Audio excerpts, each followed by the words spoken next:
নমস্কাৰ মই মোৰ সকলো অনুৰাগীক মোৰ ফালৰ পৰা সম্ভাষণ জনাইছোঁ। আজি মই আপোনালোকৰ লগত এটা বিশেষ বিষয়ৰ পৰা আলোচনা কৰিম। এইটো হ'ল সমস্যা। আজি জ্যোতিষৰ বিষয়ে বৰ বেছি একো নকওঁ। মুখ্য কথা হ'ল কি, মই প্ৰায়ে পাওঁ যে সমস্যা, গতিকে সমস্যাতে জড়িত হৈ থকা কথা হয়। মানৱ জীৱনত সমস্যা যথেষ্ট।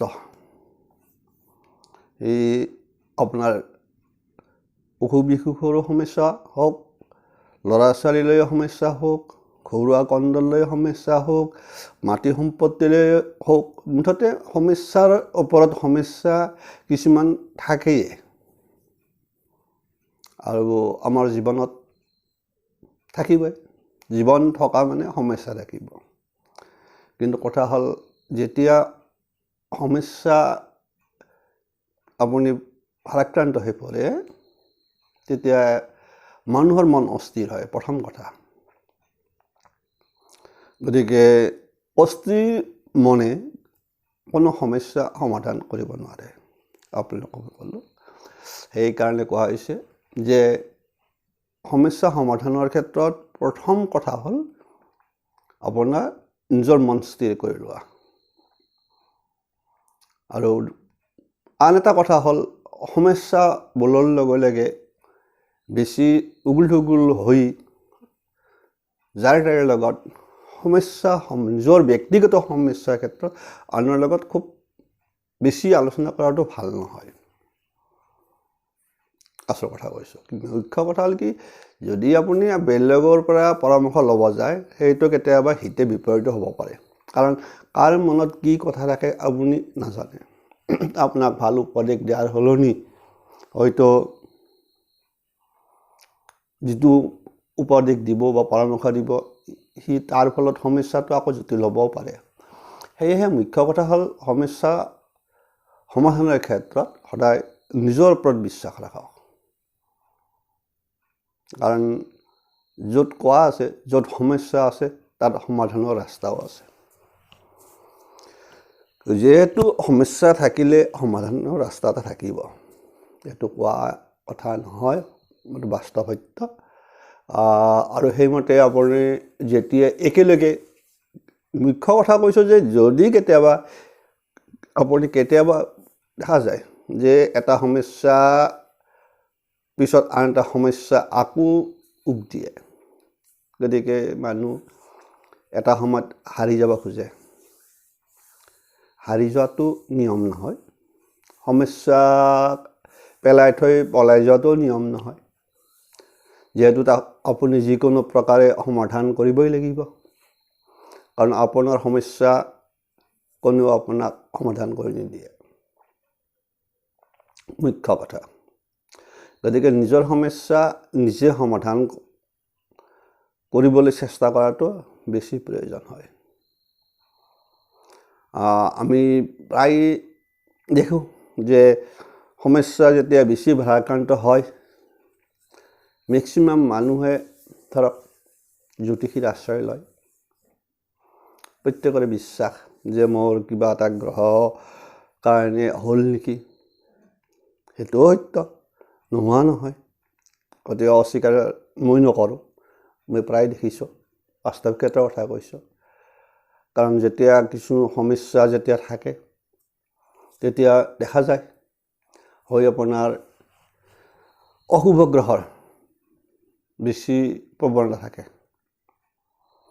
যেতিয়া আপোনাৰ বিশেষকৈ দশাকালত বা অন্তৰ্দশাকালত, হয়তো প্ৰত্যাংশ দশাকাল, এই তিনিটাই মুখ্য কথা। প্ৰত্যাংশ দশাকালটো হ'ল কি, আৰু অন্তৰ্দশাকালৰ আৰু এটা অন্তৰ্ভুক্ত। ঠিক কেতিয়াবা আমাৰ সেইবিলাক সমস্যা কেতিয়াবা আমি খুব প্ৰৱণতাকৈ ভুগিব লগা হয়। ধৰক মই যিটো ক'লোঁ যে মহাদশাটো আপোনাৰ কথা নাই, সেইটো খুব প্ৰত্যেকটা গ্ৰহৰে এটা বহুত বেলেগ ধৰণৰ থাকে। কিন্তু অন্তৰ্দশাটো এটা গ্ৰহৰ ভাগ হৈ থাকে, আৰু সেইটোৰ আৰু এটা ভাগ থাকে, সেইটো হ'ল প্ৰত্যাংশ। প্ৰত্যাংশ দশাত কেতিয়াবা ধৰক এমাহ ডেৰ মাহ, সেই সময়খিনি পাৰ হৈ গ'লে আপুনি কিন্তু আকৌ সকাহ পাই যাব পাৰে। সেইকাৰণে কৈছোঁ, কাৰণ সেই সময়খিনি আছে মুখ্য সময়। যদি সেই সময়ত আমি বেছি উগুল ঢুগুল কৰে বা বেছি হুৰমুৰ যাত্ৰা কৰে, হুৰমুৰ যাত্ৰাৰ কথা কোৱা নাই, হুৰমুৰ কৰে, তাৰ ঠিক কথাটো হ'ল কি টাকুৰি সূতাৰ পাক লগাৰ নিচিনা কথা সমস্যাবিলাকক। যদি আপুনি চাওক টাকুৰি সূতাটো ধুনীয়াকৈ থাকে, সেই টাকুৰি সূতা যদি আপুনি কেতিয়াবা ফুলতে যদি তাত জট লাগি যায়, তাক যদি জোৰ জবস্তি অলপ কৰি সোনকালে বেছি খৰধৰ কৰে, সি আকৌ জট বাঢ়ি যায়। সমস্যাবিলাক সেনেকুৱা কথা। গতিকে যদি আপুনি এই টাকুৰি সূতাৰ জটটোক ভাঙাৰ কাৰণে যদি ধীৰ হিচাপে আপুনি খুব মাইণ্ডলি কৰিলে তাক লাহে লাহে খুলিব পাৰিব। খৰধৰ কৰিলে আপোনাৰ আকৌ পাক লাগি যাব, জট বাঢ়ি যাব। ঠিক মানুহৰ সমস্যাবিলাকৰ ঠিক তেনেকুৱা কথা। বাস্তৱৰ একদম বাস্তৱ অভিজ্ঞতাৰ কথা।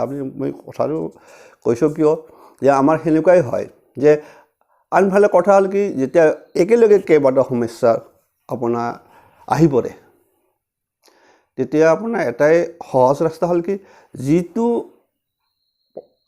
মানে সহজ, যিটো সমস্যা আপোনাৰ সমাধান কৰা সক্ষমতা থাকে, ফাৰ্ষ্ট খুব ইজি হ'ব, আপুনি সেই সমস্যাতে প্ৰথম সমাধান কৰি লওক।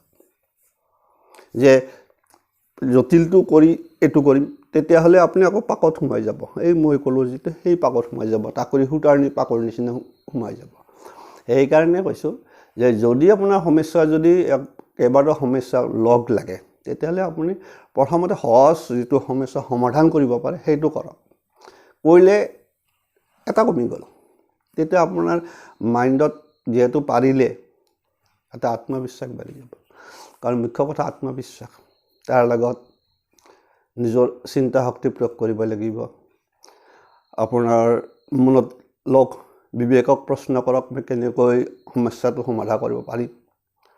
যদিও কৈছোঁ যিখিনি আপোনাৰ খুব ভাল মানুহ, বিশ্বাসযোগ্য, সেই মানুহৰ আপুনি সহায় লওক, সেইজনৰ লগতে আলোচনা কৰক, নিশ্চয় এটা ৰাস্তা ওলাব। কাৰণ মানুহ এটা কথা আছে যে কোৱা আছে যে যদিও হোৱা জ্ঞানীজন আকৌ সুধি পুচি ল'বা তিনিজন, যে নিজক লৈ আকৌ দুজনকে সুধিব কৈছে। এইটো প্ৰবাদ বাক্যত কথা হ'ল কি যে আপুনি যিমানে জ্ঞানী নহওক আপোনাৰো ভুল হ'ব পাৰে কিছুমান ক্ষেত্ৰত সিদ্ধান্ত লোৱাত। সেইকাৰণে কৈছে যদিও হোৱা জ্ঞানীজন আকৌ সুধি পুচি লোৱা তিনিজন। তাৰমানে আপোনাক লৈ আৰু দুজনৰে পৰামৰ্শ ল'ব কৈছে, তাত কৰি বেছি নহয়। কাৰ্ড কৰি বেছি ল'ব যোৱা মানে আপোনাৰ সমস্যা সমাধানৰ সলনি এই য'ত বাঢ়ি যাব। আৰু কৈছে আৰু সেই লোৱা মানুহ দুজনো আপোনাৰ অত্যন্ত বিশ্বাসযোগ্য মানুহ, মনৰ জানে যে এই মানুহ দুজনে মোক অন্যায় নকৰে। ঠিক সেনেকুৱা মানুহৰে পৰামৰ্শ লওক, যাৰে তাৰে লগত সমস্যা লৈ পেলাই কথা নাপাতিব।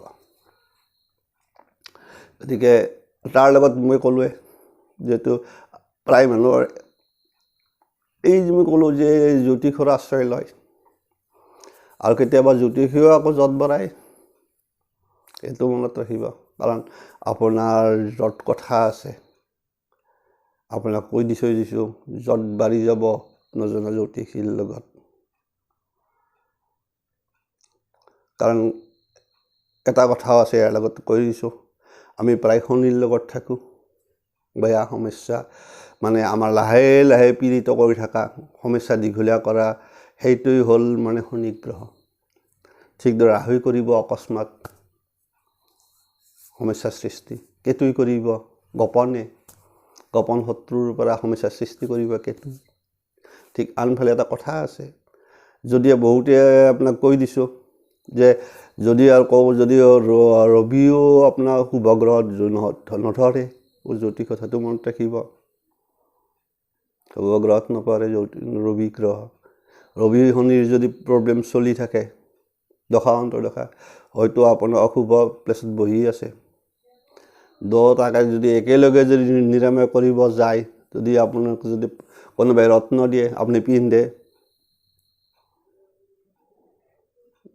কিন্তু আপোনাৰ সেই দুটা ৰত্ন একেলগে পিন্ধাৰ কাৰণে আপোনাৰ ঘৰত কি হ'ব পাৰে এইটো আপুনি নিজে উপলব্ধি কৰিব সময়ত। গতিকে সেই ক্ষেত্ৰতো আপোনালোক সাৱধান হ'ব, কাৰণ ৰবি ৰত্ন আৰু শনি ৰত্ন একেলগে নিপিন্ধিব। সমস্যা আহিলে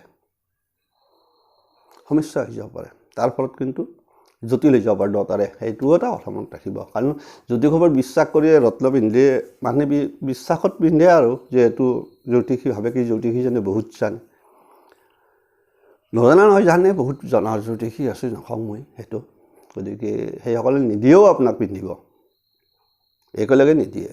শনি গ্ৰহ ৰবি গ্ৰহৰ ৰত্ন আপোনালোকক একেলগে পিন্ধিব নিদিয়ে, মই জানো। আৰু যদি পিন্ধে মানে সমস্যা সমাধান নহয়।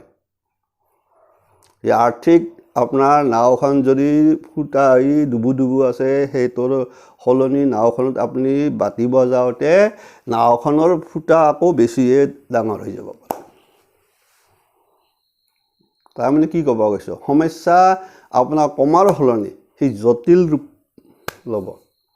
আপোনাৰ আৰ্থিক সংকট যিটো সমস্যা তাতকৈ বহুত ওপৰত লৈ গুচি যাব পাৰে যদি দুটা ৰত্ন একেলগে পিন্ধে। গতিকে মই কৈছোঁ কেতিয়াও আপোনালোকে একেলগে নকৰিব, সেইটো চাই ল'ব। সেইটো কিন্তু প্ৰশ্ন আহি পৰে, কাৰণ লগ্নলৈও ৰত্নৰ কথা আহি পৰিব, ৰাশিলৈ আহি যায়। তথাপিও লগ্ন লৈ পেলাই ৰত্ন পৰা পিন্ধাটো বেছি শুভ ৰাশিলৈ পিন্ধাতকৈ। গতিকে সমস্যাবিলাক মুখ্য কথা মই ক'লোঁ যে নিজৰ সমস্যা নিজে সমাধান কৰক। তাৰ লগত পৰামৰ্শ লওঁতেও অকণমান চালি জাৰি চাই ল'ব, কাৰণ আপোনালোকে যেতিয়া চাব যে মানুহজনে যিজন আপোনালোকে, মই কৈছোঁ যে আমাৰ সমস্যাত যেতিয়া গভীৰ সমস্যাত পৰিলে মানুহ জ্যোতিষৰ আশ্ৰয় লয়, এইটো এতিয়া একদম সত্য। মই প্ৰায় দেখিছোঁ আৰু প্ৰায় মোক কয় বোলে ছাৰ মোৰ অমুক সমস্যা আছে, তমুক হৈছে তমুক হৈছে, হয়। গতিকে এনেকুৱা কথা থাকে। গতিকে বিশেষকৈ শনি ৰবিৰ ক্ষেত্ৰত খুব এটা জটিল বিশ্লেষণ হৈ থাকে, বিচাৰ হয়।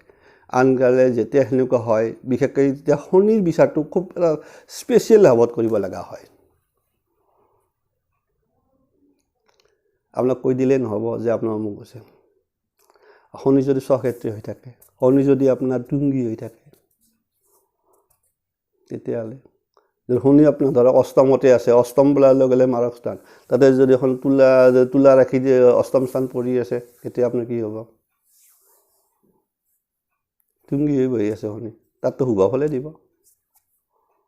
কোনোবাই ক'ব অষ্টমত শনি, আপোনাৰ বেমাৰ আজাৰ অমুক তমুক, আপুনি নিজে উপলব্ধি কৰক বেমাৰ হৈছে না হোৱা নাই। হয়তো আমাৰ সেই সমস্যাটো যিটো সমস্যাৰ সৃষ্টি হৈ আছে কিবা এটা, সেইটো ৰাহুৰ কাৰণেও হৈ থাকিব পাৰে, হয়তো মংগলৰ কাৰণেও হৈ থাকিব পাৰে। ধৰক আপোনাৰ কিবা অপাৰেশ্যন কৰা কিবা কৰা সেইবিলাক মংগলে কৰে, মই কৈ দিছোঁ। মংগলৰ দশাত আপোনাৰ যদি অশুভ মংগলৰ দশাতে আপোনাৰ কটা চিঙা, এক্সিডেণ্ট, তেজ ৰক্তক্ষৰণ এইবিলাক হৈ থাকে, আপোনাৰ হ'ব পাৰে। গতিকে সেনেকুৱা কথা। যদি হঠাৎ এক্সিডেণ্ট কৰা সেইবিলাক বা হঠাৎ আৰ্থিক ক্ষতি সন্মুখীন হোৱা সেইবিলাক ৰাহুৰে হৈ যায়। আৰু যদি আপোনাৰ কোনোবাৰ যদি আপোনাৰ সমস্যাৰ সৃষ্টি কৰি আছে, গোপনে কৰি আছে, আপুনি ক'ব নোৱাৰে, বাৰে বাৰে আপচত লগাই দি আছে যিকোনো ক্ষেত্ৰত, সেইটো আপোনাৰ কেতু, সেইটোৱে কেতু। সেই অনেক কথা আছে।